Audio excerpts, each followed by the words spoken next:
तो अगर हम स्किन ऑफ कैट को प्लास्टिक से रगड़ेंगे और या फिर एबोनाइट की छड़,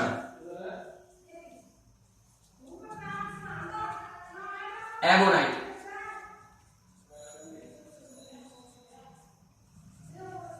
इससे रब करेंगे, रगड़ेंगे, तो होगा क्या कि स्किन में से यानी स्किन पे आ जाएगा कैट ऑफ स्किन की कैट पे मतलब मिलने की खाल पे आ जाएगा प्लस चार्ज, और एबोनाइट या प्लास्टिक इन दोनों पे आ जाएगा माइनस चार्ज। ये बात क्लियर हुई।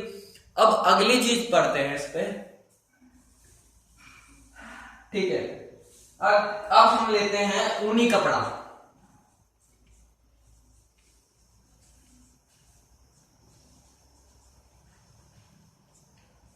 अब हम लेते हैं इसमें ऊनी कपड़ा, तो देखते हैं ऊनी कपड़े में क्या होता है।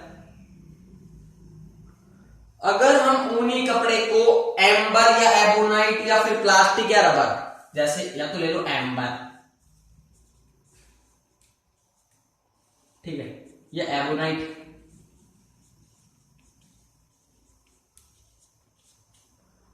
या प्लास्टिक, या फोर्थ ले लो रबर, ठीक है, तो होगा क्या, ऊनी कपड़ा इलेक्ट्रॉन निकाल देगा और जो एम्बर या फिर एबोनाइट या प्लास्टिक या रबर ये सारे क्या करेंगे, इलेक्ट्रॉन ग्रहण कर लेंगे। और इसके चलते क्या होगा, ये इधर वाले पदार्थ है जो प्लस चार्ज वाले हो जाएंगे रब करने के बाद, तो इनके अंदर इलेक्ट्रॉन तो निकल जाएगा और प्लस चार्ज हो जाएगा, और इनका जो मास है वो इंक्रीज हो जाएगा, मतलब मास डिक्रीज हो जाएगा, क्योंकि इलेक्ट्रॉन निकल गया ना, तो इसलिए मास बढ़ जाएगा, द्रव्यमान इनका बढ़ जाएगा, ठीक है।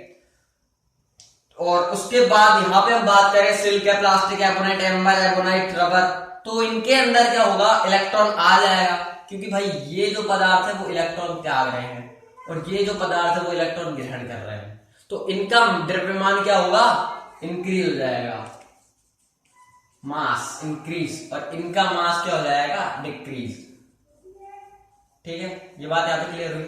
तो अभी हमने एक टॉपिक कर लिया है घर्षण द्वारा आवेशन, अब अगला टॉपिक चलता है।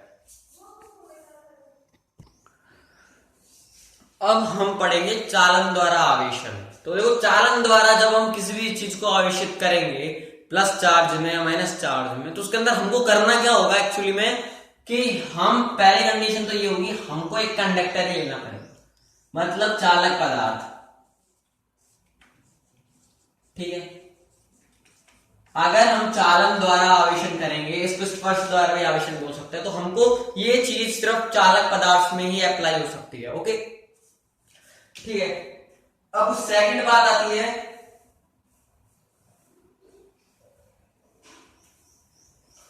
कि इसके अंदर एक चीज होता है, चालक जो पदार्थ उनमें क्यों होता है, तो उनके अंदर इसलिए होता है, देखो ये मैंने ले लिया एक बॉल, ठीक है,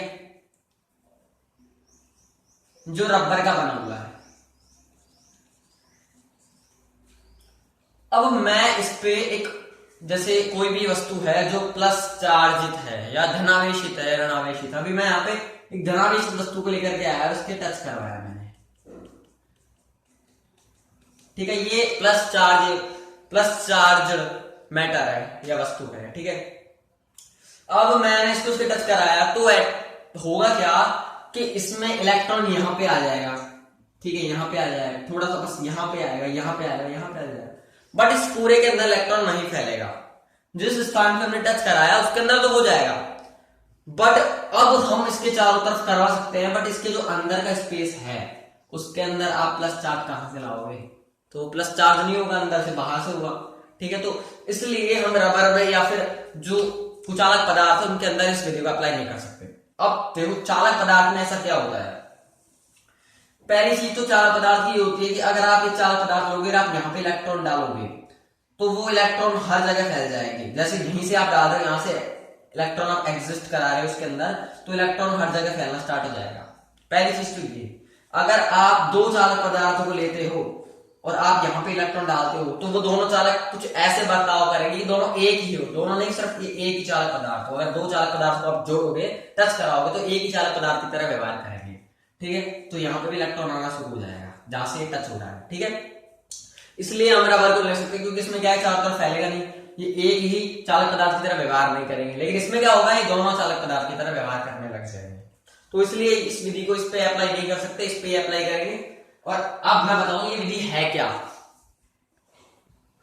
इस विधि के अंदर क्या होता है कि अगर हम किसी भी वस्तु को आवेशित करना चाहते हैं तो उसके लिए हम क्या करेंगे, पहले एक वो वस्तु ले लेंगे जिसको हमको आवेशित करना है और उसको एक कुचालक पदार्थ के स्टैंड से लगा देंगे, उसके ऊपर रख देंगे, ताकि यहाँ पे क्या है, अगर ये इसको आवेशित करे तो इलेक्ट्रॉन निकल करके धरती में ना जाए, क्योंकि अगर ये धरती के सटा हुआ होगा तो अर्थ के अंदर ये इलेक्ट्रॉन निकल जाएंगे, इसलिए इसको कुचालक मतलब एक कुचालक पदार्थ के ऊपर इसे रख देंगे। ठीक है, अब क्या होगा, अगर इसको आवेशित करना है तो मैं इसके पास एक चार्ज मैटर लेके आता हूं। ठीक है, तो मैं इसके पास एक चार्ज मैटर ले आया, ये धनावेशित है। ठीक है, धनावेशित है। अब मैं इसके पास ये ले आया और इसको मैंने टच कराया, ये भी कंडक्टर, ये भी कंडक्टर, ये भी चालक पदार्थ, ये भी चालक पदार्थ। तो जैसे ही मैंने टच कराया तो ये दोनों कुछ ऐसे बर्ताव करेंगे कि दोनों एक ही चालक पदार्थ हो। ठीक है, तो होगा क्या, इलेक्ट्रॉन का ट्रांसफर होने लगेगा। अब एक चीज ध्यान रखना, यहाँ पे गलती क्या होती है कि हम सोचते हैं कि प्रोटॉन का ही ट्रांसफर हो जाएगा। नहीं, प्रोटॉन तो अपनी जगह पे बना रहेगा, ट्रांसफर इलेक्ट्रॉन्स का होगा। अब कैसे होगा ट्रांसफर भी, क्योंकि ये प्लस चार्जेबल है तो ये और ये न्यूट्रल है, तो इसके अंदर से इलेक्ट्रॉन निकल के इधर आने लग जाएंगे। तो क्या होगा, यहाँ पे जैसे एक इलेक्ट्रॉन आया, जैसे कि मैं बताता हूँ, ये वस्तु है, ये वस्तु है। ठीक है, ये प्लस चार्जेबल है और ये न्यूट्रल है, इसके अंदर 3 प्लस है तो 3 माइनस है। ठीक है, तो ये तो न्यूट्रल हो गई। अब क्या होगा, जैसे ये वस्तु न्यूट्रल है और ये वस्तु प्लस चार्ज है, वैसे ही बता रहा हूँ, ये वस्तु न्यूट्रल है और ये प्लस चार्जेबल है। ठीक है, अब हमको इस वस्तु को चार्जेबल करना है, प्लस चार्जेबल। ठीक है, तो क्या करेंगे, वो टच करवाएंगे तो होगा क्या, इलेक्ट्रॉन निकल करके इसमें आने लगेगा। ये इलेक्ट्रॉन निकल करके आया तो अब यहां पे क्या होगा, ये इलेक्ट्रॉन आ जाएगा, तो ये दोनों प्लस माइनस एक दूसरे को नष्ट कर देंगे और यहाँ पे प्लस बच जाएगा, एक प्लस चार्ज आ गया ना। ठीक है, यहां से पॉजिटिव जा रही है प्रोटॉन, लेकिन ऑटोमेटिकली ये प्लस चार्ज हो रहा है ऐसे। ठीक है, दूसरा प्लस चार्ज है, दूसरा इलेक्ट्रॉन निकल करके आया। ठीक है, ये माइनस हो गया दूसरा, और ये दोनों एक दूसरे को नष्ट कर देंगे। अब यहाँ पे 2 प्लस आ गए, ये इलेक्ट्रॉन गायब हो गया। अब वैसे तीसरा इलेक्ट्रॉन गायब हो जाएगा, तीसरे प्रोटॉन के पास पहुंच जाएगा, ये दोनों भी गायब हो जाएंगे, तो ये न्यूट्रल बॉडी हो जाएगी। ठीक है, और ये प्लस चार्जेबल। अब अगर मैं कहूं इसको मुझे माइनस चार्जेबल करना है तो अब कैसे करूंगा, सिंपल सा फंडा है, वैसी वस्तु ले लो न्यूट्रल। ठीक है, अब क्या करूं, उसको माइनस चार्जेबल करना है। देखो यहां पे जितने प्लस हैं उतनी माइनस है, क्योंकि न्यूट्रल है, प्लस उतनी माइनस। ठीक है, और इस वस्तु पे माइनस चार्ज है ज्यादा, 3 माइनस चार्ज है, इसलिए मतलब ये ऋणावेशित वस्तु है और ये उदासीन वस्तु है, यानी न्यूट्रल। अब मुझे इसको अगर नेगेटिव चार्ज करना है तो मैं क्या करूंगा, इसको टच करवाऊंगा दोनों कंडक्टर्स को, ये दोनों कंडक्टर है। ठीक है, क्योंकि चालक द्वारा आवेशन सिर्फ चालक पदार्थों में ही होता है। दोनों कंडक्टर है, दोनों को टच करवाया तो होगा क्या कि इन दोनों में इलेक्ट्रॉन का ट्रांसफर होगा। अब इलेक्ट्रॉन का ट्रांसफर होगा, यहां पे ज्यादा इलेक्ट्रॉन है तो इधर से इलेक्ट्रॉन इसमें जाएगा। ठीक है, इसमें जाएगा, और जैसे जैसे इलेक्ट्रॉन इसमें जाएगा वैसे वैसे माइनस चार्ज आता रहेगा। बस ये था हमारा चालन द्वारा आवेशन, ये क्लियर हुआ। ठीक है,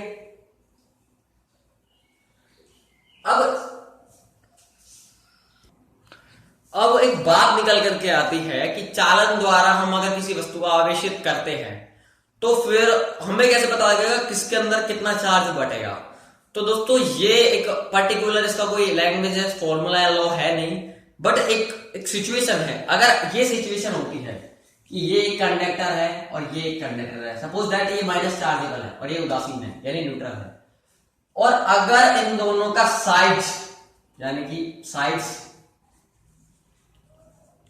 मतलब ये जितना बड़ा है उतना ही बड़ा ये है। ठीक है, ये इतना सही है, इतना ये इतना बड़ा है, ये इतना बड़ा। ठीक है, साइज सेम। दूसरी चीज, इसका जो है आकृति सेम, शेप, इसकी शेप सेम, एंड तीसरी चीज ये और ये दोनों जिससे बना है वो पदार्थ भी सेम, यानी कि मेटल। ठीक है, क्योंकि चालक पदार्थ मेटल की तो होंगे ज्यादातर, है ना। तो वो मेटल भी अगर सेम है, then we can say that कि इलेक्ट्रॉन जो है या चार्ज है, इसमें चार्ज है, तो उसका ट्रांसफर, जैसे यहां पे चार्ज से इन दोनों को मैंने टच कराया तो क्या होगा, चार्ज आगे आगे बढ़ जाएंगे। ठीक है, ये पर्टिकुलर सिचुएशन पे डिपेंड करेगा जब आइडियल कंडीशन होगी, मतलब शेप भी सेम होगी, साइज भी सेम होगी और मेटल भी सेम होगा। ओके, प्रेरण द्वारा आवेशन, ये हमारी आवेशित करने की, वस्तुओं को आवेशित करने की तीसरी विधि है। इसके अंदर क्या होता है वो देखते हैं अभी। तो इसके अंदर होगा क्या कि हम दो वस्तुओं को पास में लेकर आएंगे तो इसमें विपरीत प्रकृति का आवेश उत्पन्न हो जाएगा। ठीक है, इसमें हुआ क्या, विपरीत प्रकृति का आवेश उत्पन्न हो जाएगा। देखते हैं कैसे। ठीक है, चालन द्वारा आवेशन केवल चालक, एक सेकेंड,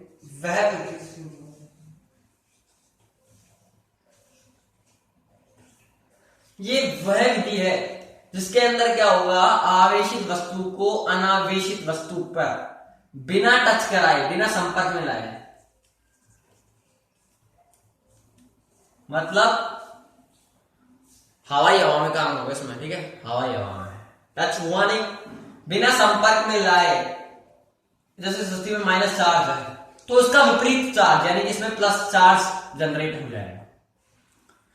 यही है प्रेरण द्वारा आवेशन, कि दो वस्तुओं को बिना संपर्क में लाए, ठीक है, विपरीत प्रकृति का आवेश उत्पन्न कर देना अनावेशित वस्तु में, मतलब आवेशित वस्तु है और अनावेशित वस्तु है, दोनों को मैं संपर्क में लाऊं, टच नहीं कर रहा हूं, सिर्फ संपर्क में पास पास लाऊं, तो जो अनावेशित वस्तु उसके अंदर भी जो आवेशित वस्तु है उसके अंदर जो चार्ज है उसका विपरीत चार्ज वो उत्पन्न हो जाएगा। ठीक है, ये बात क्लियर हुई। इसकी डेफिनेशन थी जो मैंने बता दी आपको। अब पर्दे से होगा क्या, तो इसकी प्रक्रिया पढ़ते हैं। ठीक है, एक काम करता हूं, मैं लेता हूं एक पदार्थ। ठीक है, ये मैंने ले लिया एक वस्तु, इसको मैंने कुछ अलग स्टैंड पे लगा दिया। ठीक है, और अब मैं, ये है न्यूट्रल, इसमें जितने पॉजिटिव उतने नेगेटिव। ओके, अब इसके पास मैं एक वस्तु लेके आता हूं जो आवेशित है, ये आवेशित वस्तु है, और इसके पास मैं एक ऐसी वस्तु लेकर के आता हूं जो आवेशित है। इट मीन्स मैं यहां पे लेकर के आया ये एक रॉड जो है प्लस चार्ज। ओके, अब ये प्लस चार्ज है, अगर मैं इसके पास लेकर के आता हूं तो फर्स्ट स्टेप तो ये था। अब सेकंड स्टेप के अंदर देखने को क्या मिलेगा कि ये तो रॉड ऐसी है, as it is, plus plus plus plus. ठीक है, और इसमें क्या होगा, सॉरी, मतलब कि इसको छोटा रख सकते हैं।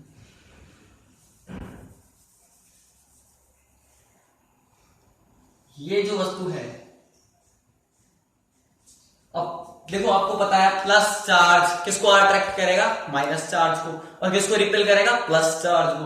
तो प्लस चार्ज जब माइनस चार्ज को अट्रैक्ट करेगा तो यहां पे कौन सा चार्ज आ जाएगा, इसके पास प्लस माइनस चार्ज।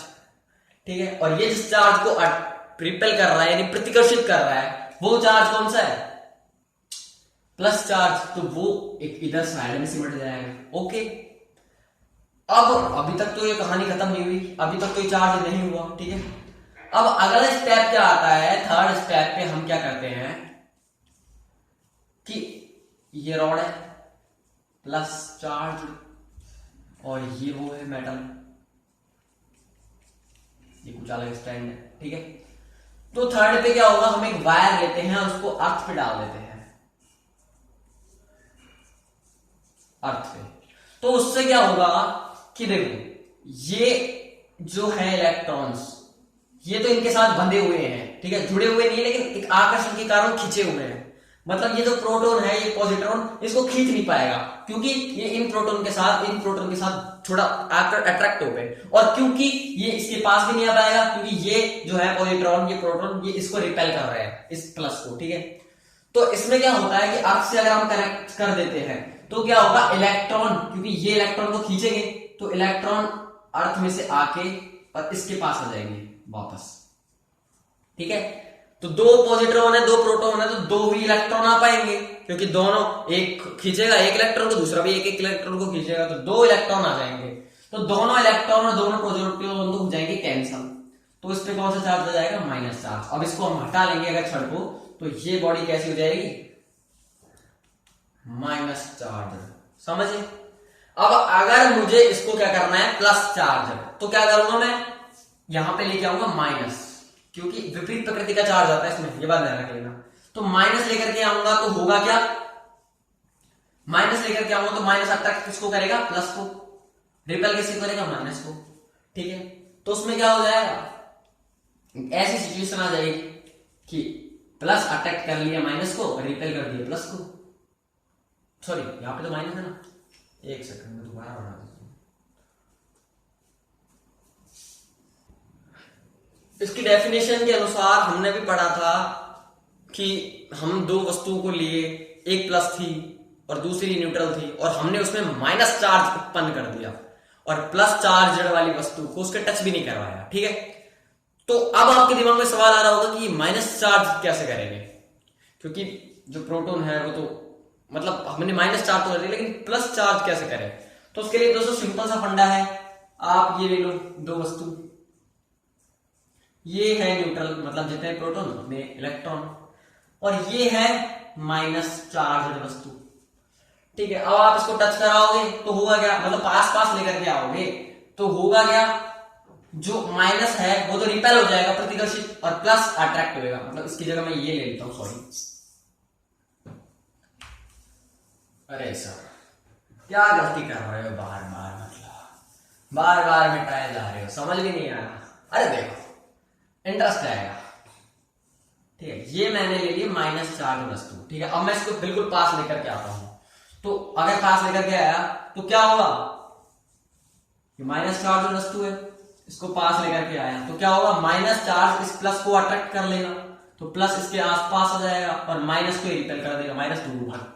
ठीक है, तो ठीक है, ये इसका दुश्मन है और ये इससे अट्रैक्ट है। ठीक है, ये हो जाएगा। अब क्या करते हैं, हम एक वायर लेते हैं, उसको वापस से अर्थ पे लगा देते हैं।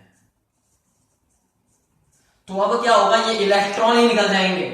तो उस टाइम पे कंडीशन में प्रोटॉन थे, उन्होंने इलेक्ट्रॉन को खींचा था। इस कंडीशन में क्या होगा? इलेक्ट्रॉन बाहर निकल जाएंगे, ऐसे ऐसे ऐसे ऐसे। ठीक है, तो इलेक्ट्रॉन बाहर निकल जाएंगे, तो एट प्रेजेंट ऐसा होगा कि इसके अंदर सारे इलेक्ट्रॉन बाहर निकल जाएंगे और ये वस्तु कैसी हो जाएगी? Plus charge. और उसके बाद हम तो ये इंडक्शन, ये वस्तु इसको हटा लें। ठीक है, तो हमने अभी तीन विधियां पढ़ी आवेशन की। फर्स्ट पढ़ी थी हमने घर्षण द्वारा आवेशन, फ्रिक्शन किया और आवेशित हो गए, जिसके हमने चार्ट भी बनाया था कि कैसे वो बिल्ली की छड़, वो कांच की, बिल्ली की खाल कांच की छड़, उससे हमने कैसे कैसे आवेशित करा। ठीक है, सेकंड हमने पढ़ा था, ये सेकंड गया था हमारा चालन द्वारा आवेशन, जो कि सिर्फ चालक पदार्थों में ही हो रहा था। ठीक है, इसमें टच कराते हैं आवेश बढ़ जाता है। थर्ड हमने पढ़ा कि प्रेरण द्वारा आवेशन। ठीक है, तो ये चीज हमने अभी तक पढ़ ली है, कवर कर ली है। ठीक है, और एक चीज और बता देता हूं मैं, जब प्रेरण द्वारा आवेशन होगा तो जरूरी नहीं है कि ये कंडक्शन हो, ये पदार्थ। ठीक है, क्योंकि अगर आप अगर आप चालक या कुचालक में से कोई सा भी पदार्थ लेकर के आओगे, वो प्लस या माइनस चार्ज है, तो वो इस पे ये काम करेगा। ठीक है, ये बात क्लियर हुई? अब आगे चलते हैं। अब कुछ मेन चीजें की बात करते हैं हम, जैसे कि एक बात तो मैंने आपको बताई दी थी कि इलेक्ट्रॉन अगर निकलेगा तो द्रव्यमान क्या होगा? कम। इलेक्ट्रॉन अगर आएगा, ग्रहण होगा, तो द्रव्यमान क्या होगा? बढ़ेगा। ठीक है, ये तो आपको समझाई दिया मैंने। सेकंड पार्ट आता है कि अगर आपको देखना है कि वस्तु विद्युतीकरण है, मतलब चार्जड है, ठीक है, तो उसके लिए मेन चीज है प्रतिकर्षण। जैसे कि अभी मैं बताता हूं, आपको सिंप्लीफाई करता हूं। ये दो वस्तु मैंने ले ली है, ठीक है। अब अगर ये दोनों अट्रैक्ट कर रही हैं, अब आपको पता है ये तो प्लस चार्ज है, अब आपको पता लगाना है कि ये कौन सी चार्ज है, मतलब ये कौन सी आवेशित है, प्लस या माइनस। तो आप इसको इसके पास लेकर के आओगे, और पास लेकर के आओगे तो ये अट्रैक्ट होने लगेगा, ठीक है। और आप कहोगे कि हाँ भाई ये माइनस चार्ज वस्तु है, ठीक है। लेकिन दोस्तों कुछ कंडीशन ऐसी होती है जिसमें प्लस चार्ज और माइनस चार्ज भी, ठीक है, अभी तो अट्रैक्ट कर रहे हैं,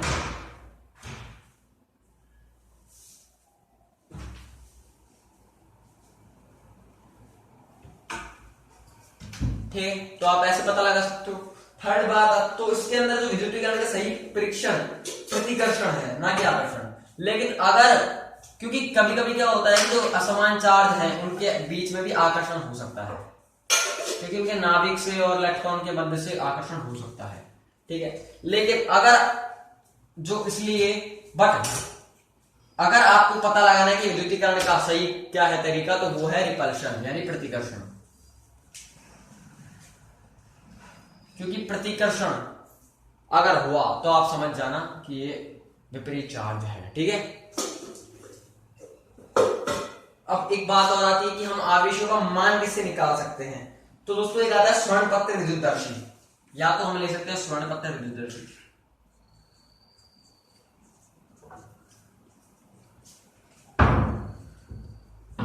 ठीक है, या आप ले सकते हो इलेक्ट्रोमीटर,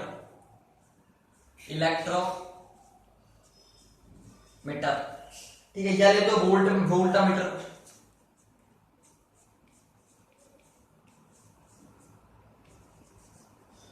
तो इन सब चीजों से आप पता लगा सकते हो कि उसमें कितना आवेश है, मतलब आवेश का मान पता लगा सकते हो, ठीक है। और अब मैं एक मेन चीज आपको यहां पे बताने वाला हूं, ठीक है। एक मेन चीज, जब एक एक्स किरण, ठीक है, एक्स किरण कोई सी भी हो सकती है, तो कोई भी एक्स किरण जैसे 1 एंगस्ट्रॉम से 10 एंगस्ट्रॉम के बीच की, अगर वो किसी भी मेटल है, कोई भी मेटल है, उसकी सतह पर आपतित होगी तो उसमें से वो इलेक्ट्रॉन का उत्सर्जित कर देगी, ये जो मेटल है, ठीक है, इलेक्ट्रॉन को निकाल देती है, ठीक है। ये बात हमने पढ़ा। तो गाइज अगर आपको उसमें कोई डाउट है तो आप मेरे को व्हाट्सएप पे भेज सकते हैं। मेरे व्हाट्सएप नंबर है 9530, सॉरी ये तो पुराना है तो बंद हो गया, 8079052457, ठीक है। मेरा नाम है धीरज गुप्ता, आप उसके नाम से फीड कर सकते हो। और अगर आपको कोई भी डाउट है तो आप मुझे व्हाट्सएप पे इसकी फोटो या आप लिख के भेज सकते हो, मैं विद इन 1 डे आपको उसका डाउट का वीडियो बना के उसको क्लियर कर दूंगा। एंड दोस्तों अगर आपको वीडियो अच्छा लगा तो लाइक कीजिए, शेयर कीजिए, सब्सक्राइब कीजिए। सारी वीडियो की ऐसी तैसी